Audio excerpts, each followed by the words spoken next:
Yeah, President Trump has basically threatened to invade Nigeria if they don't stop genocidal action on Christians. And that has sent the internet into a frenzy. And some deluded fools, I'd call them, think that Oh my God. that's the best thing since fish and chips. We need to discuss that with Mustafa Kule But and Warifa Marcus. it's not the best thing since fish and chips. It's the best thing since fish and chips and Lipton yellow tea label loving. Okay. The So first thing I want to say before some we people will enter say this, that. Some people will say that it's not an invasion because they think an invasion is when America comes and kills Nigeria. No, what it is, it's still an invasion because what is happening is that Trump is telling Tinubu what to do, and he's saying that if you don't solve this problem, that the U.S. will send weaponry and Troops. soldiers into Nigerian territory without the permission of Nigerians to come and Thank deal That's with God. the problem. invasion. And if you look at history, we're not going to argue this for 10 hours. Just do your history and find out whenever the U.S. intervened in an African country, how it ended. That's all. I what don't even need to happened. say anymore. What are your thoughts, And it's, Mr. Worry? yeah, What are your sorry. thoughts, Mr. Okay, I was carried away by the topic. I was just thinking about so many things while people were talking. So, Worry? Yeah. Trump coming into threatening to come into Nigeria. You know, Nigeria is a sovereignty state, and Yeah. even if what's it called, he wants to come in, you don't have to feel a threat. You have to make it do Diplomatic. dialogue at least. Yes, diplomatic. Meet the President Tinubu and talk. Not just pulling a threat. It's maybe like people always say the president of the world. So, like America, they cannot just come into a country if they don't see any why they need to come into that place. For America to come into a country, like I always tell people, look at Libya. Once America they come into your country and there is a war or whatever they are trying to do, peacekeeping force. As they are doing that, watch your back very well because as they are doing it, before you know, they'll start doing what's it called? They'll start providing humanitarian. As they're doing that, they are siphoning your resources. So Yeah. I think this is a big threat to Nigeria, and the federal government they really need to sit down and look at it very well again because they shouldn't take anything Americans say for granted. I remember there was a time they kidnapped some American nationals.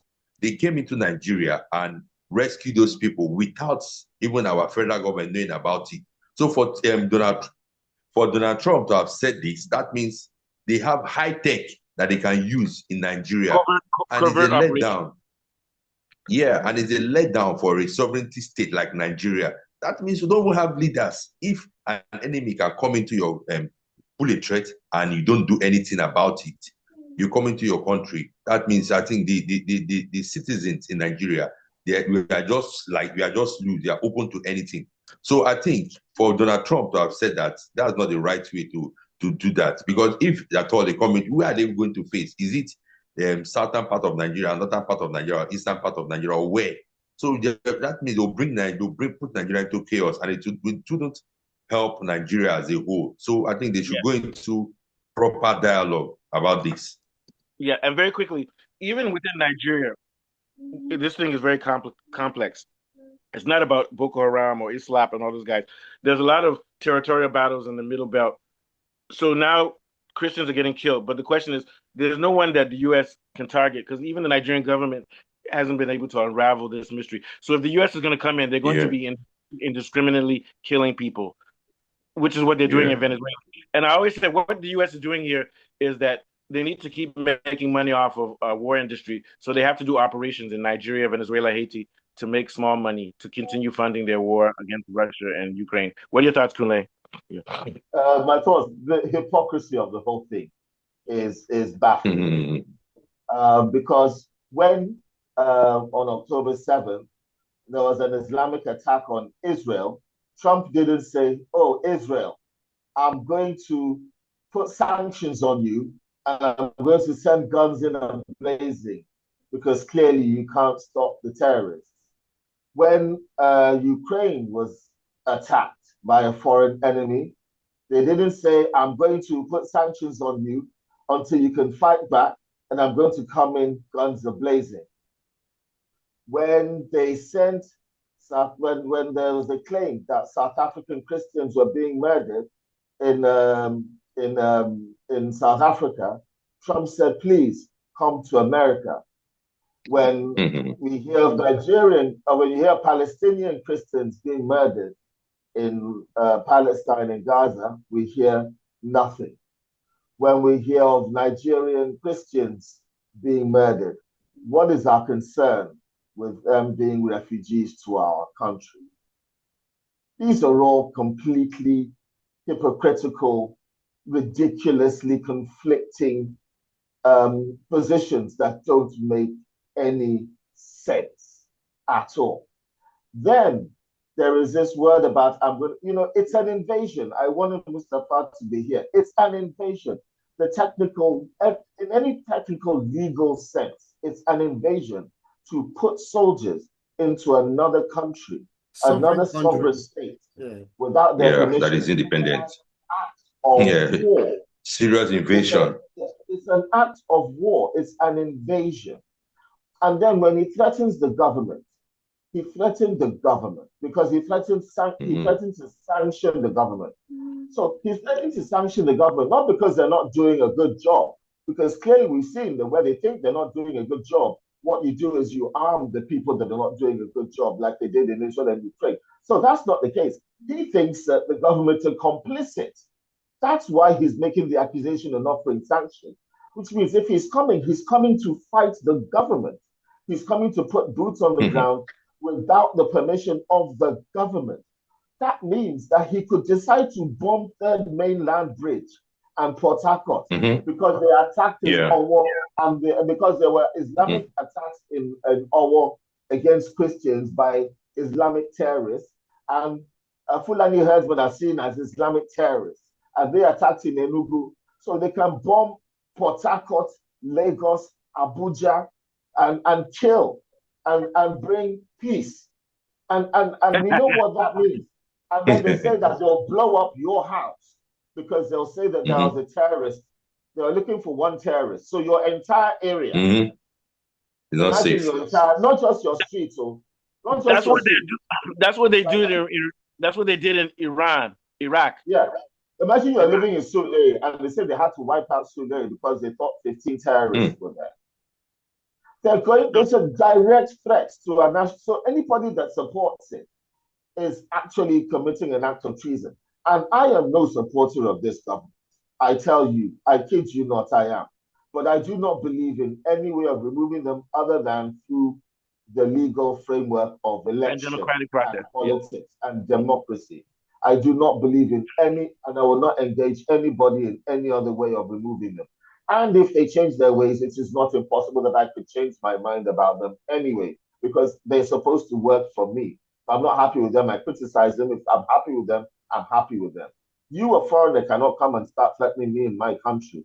And we know about the conditions that are going on with the Sahel and Burkina Faso.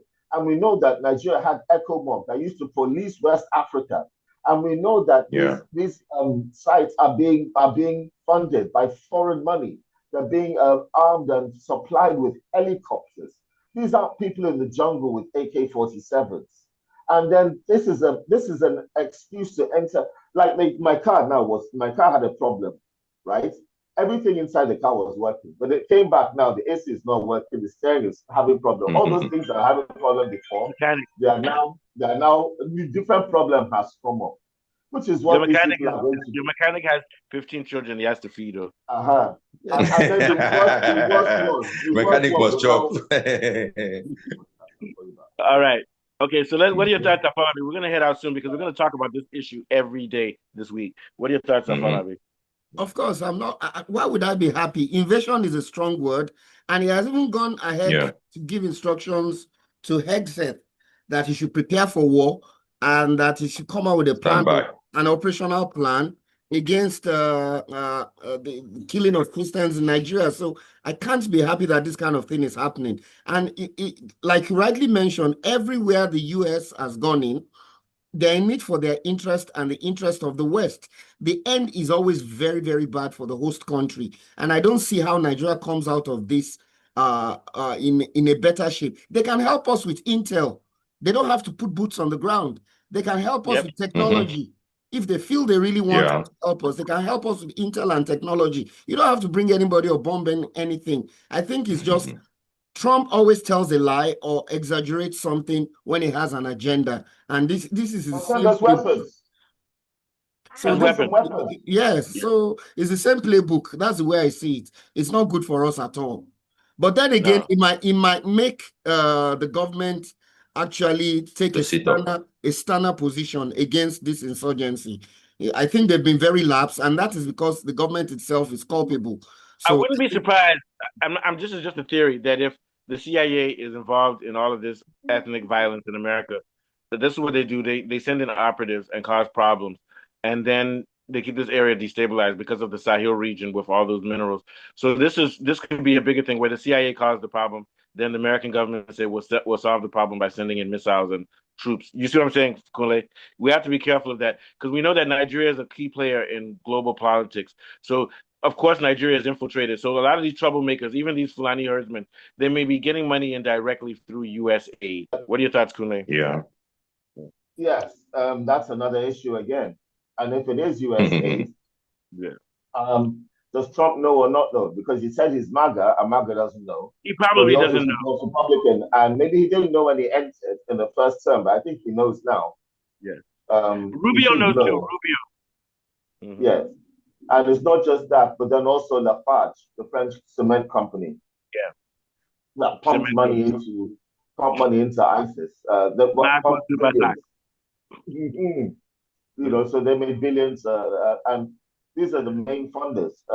We suspect are Western agents, CIA, French government, at some level.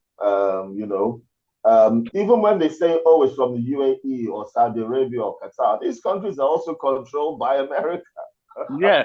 So let me tell you something, Kunle. Let me tell you how powerful also controlled by America. So this money could be coming from there. I'm not saying we know definitively, but they are near of being innocent. Kunle, let me say something. Even the US dollars that you have in your bank and that I have in my bank, through the SWIFT system, they can just take it from us. That's why Russia now uses rupees. They've taken billions from Russia since the Ukraine war. So what I'm saying is that the U.S. sees every dollar that's in the world and they track it and they can stop it or enhance how it flows. Do you see what I'm saying? Which is why they're so scared about BRICS. Because once you now create BRICS, the U.S. will not be able to electronically take your money from you anymore if it's not U.S. dollars. You see what I'm saying? So that money that Qatar is spending, the U.S. gives them the green light and says, this is where you're going to flow this money. They control the whole flow. They even control Russian U.S. dollars and Chinese U.S. dollars, which is why these countries are now shifting to other currencies. Last thoughts, Kunle. Yeah, you have to, now because these countries are shifting to other currencies to escape U.S. dominance, when you get sanctioned, it hurts. It still hurts, but it doesn't destroy. It's going to be painful. Structural adjustment program. But now it's becoming less so. Yeah. And with every year that the Chinese economy grows and the American economy doesn't grow as fast and the Chinese economy continues to overtake it, so does the strength of BRICS.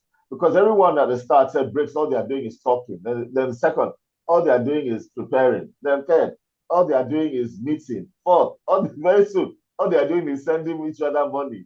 Five, all they're doing is a lot of all they're doing. You start somewhere and you get somewhere. And this is the kind of thing that can only bring a kind of economic parity that can reduce this, what I would call military adventurism by the West all over Africa. And let me say something. And that's why we're doing our show, because this has never happened before. No country has ever flown over Nigerian territory and usurped the authority of the Nigerian military and the country. And Trump is threatening to do so. Even, let's say they fly one airplane and shoot one terrorist. Once they cross Nigerian border, we've been invaded.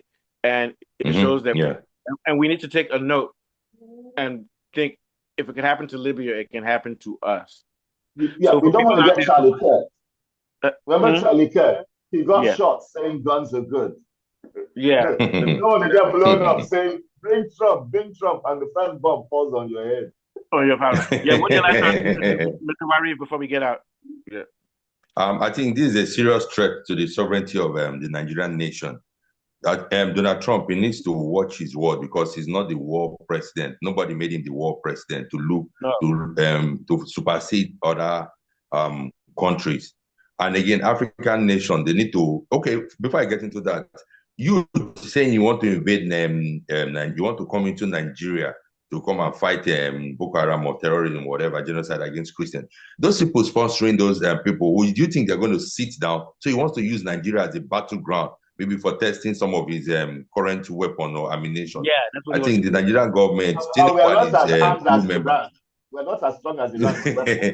I think the federal government, they need to really sit down, go back to the meeting and really do what they're, because I know Nigeria is we are capable, because we have one of the best infantries, best ground forces in the world, if not just in Africa. We just because of corruption, that's why we are having this. But if our leaders can do the right thing, we are capable of handling this. Yeah, and not only that, we have brain power. So not just ground forces, generals, logistics, scientists. It's just the fact that we're controlled by the U.S. economy, the British economy. All right, take us out, Fad. We only have 1 minute. Very good show, guys. Okay, it's been another brilliant show. We've been discussing the cut down in the number of refugees going into America, as well as the threat by Donald Trump to invade Nigeria. From Kunle Mustafa Warif, my name is Afolabi. We'll be back again. Okay, Warif, and